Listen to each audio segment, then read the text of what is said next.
Africa is rich and not poor.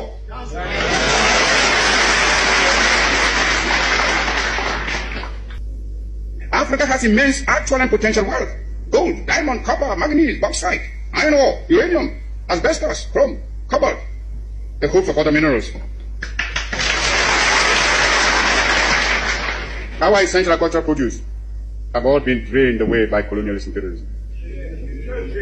Africa is far from being poor. It is Africans who are poor, not Africa. And they are poor because of the uncounted profit that has been made out of the exploitation of their labor and their lands.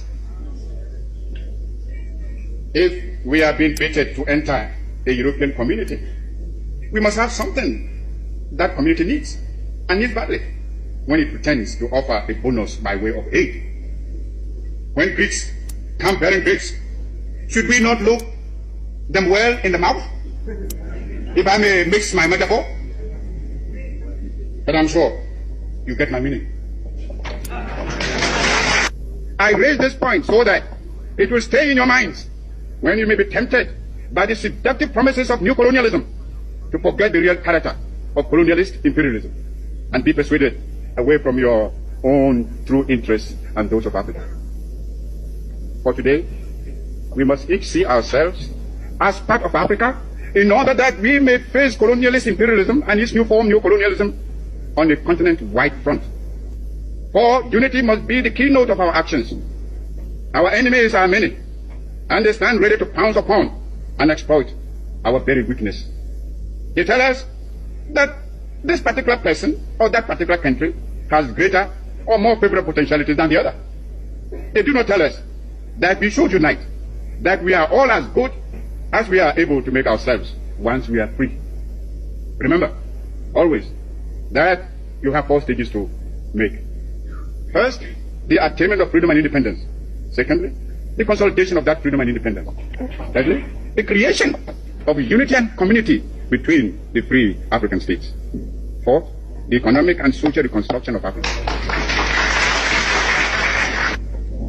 This requires some plain speaking. And for the sake of Africa, let us speak plainly. As I see it, our greatest danger stems from disunity and the inability to see that the realization of our hopes and aspirations, the realization of our objective of total African independence, and of our future progress and prosperity is inextricably bound up with the necessity to unify our policy and actions in connection with the continued struggle for independence and the greater task of economic and social reconstruction beyond it. We must therefore face the issue of African unity now, for only unity will make the artificial boundaries and regional demarcations imposed by colonialism obsolete and superfluous. African unity will thus provide an effective remedy for border disputes and internecine troubles. In a united Africa, there could be no frontier claims between Ethiopia and Somalia, or between Zanzibar and Kenya, Guinea or Liberia, or between Ghana, Togoland and the Ivory Coast.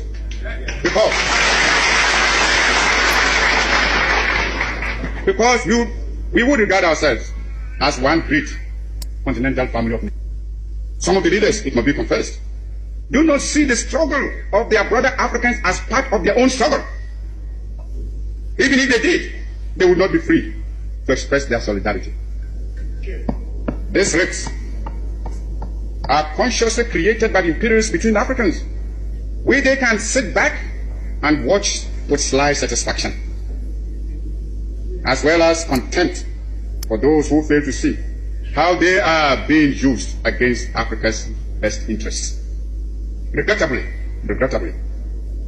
those states include some who were among the freedom fighters of yesterday and who haven't won their independence, are willing to drop it for some token aid, and thereby deny to those still struggling for freedom even their moral support.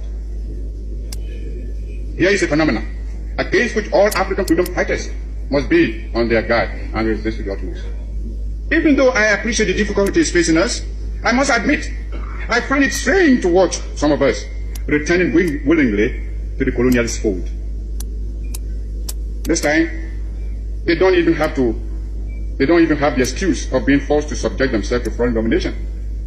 It makes one wonder why so much effort and sacrifice and so many lives were given up to the achievement of independence in the first place, if it can only be so quickly and easily surrendered.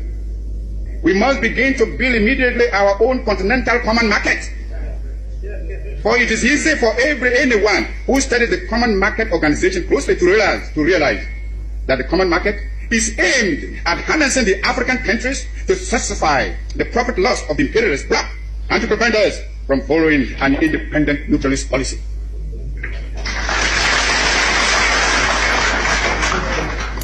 It is easy to see that the imperialists and the colonialists are determined to retain the African countries in the position of suppliers of cheap raw materials. If we do not resist this threat, and if we throw in our lot with the common market, we shall doom the economy of Africa to a state of perpetual subjection to the economy of Western Europe. This will, of course, hinder the industrialization of our young African states. It is impossible to think of economic development and national independence without possessing an unfettered capacity for maintaining a strong industrial power. The activities of the common market are therefore fraught with dangerous political and economic consequences for the independent African states. The organization constitutes an attempt to replace the old system of colonial exploitation by a new system of collective colonialism, which will be stronger and more dangerous than the old evils we are striving to liquidate from our continent. This is another reason why we should come together in a unified African economic plan, which, operating on a continental scale, can make a solid attack on the imperialist domination in Africa.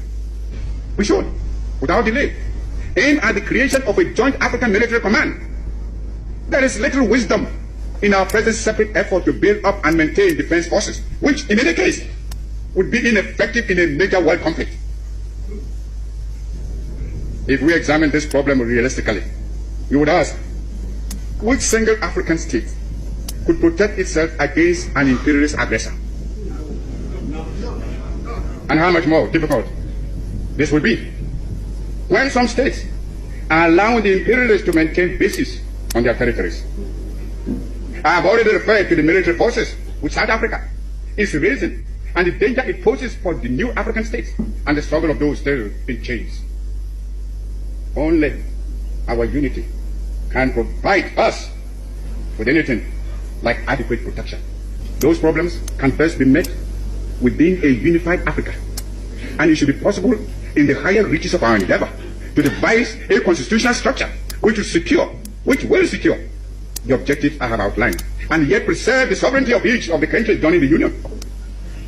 Countries within the Union will naturally maintain their own constitutions, continue to use their own national emblems and national anthems and other symbols and paraphernalia of sovereignty.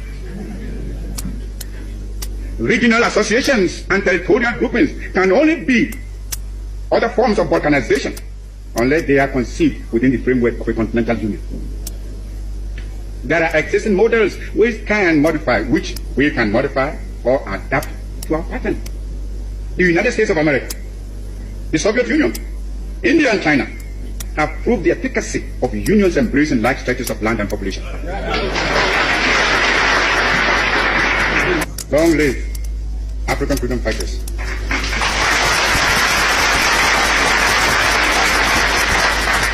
Long live African independence. Long live your struggle. And long live African unity.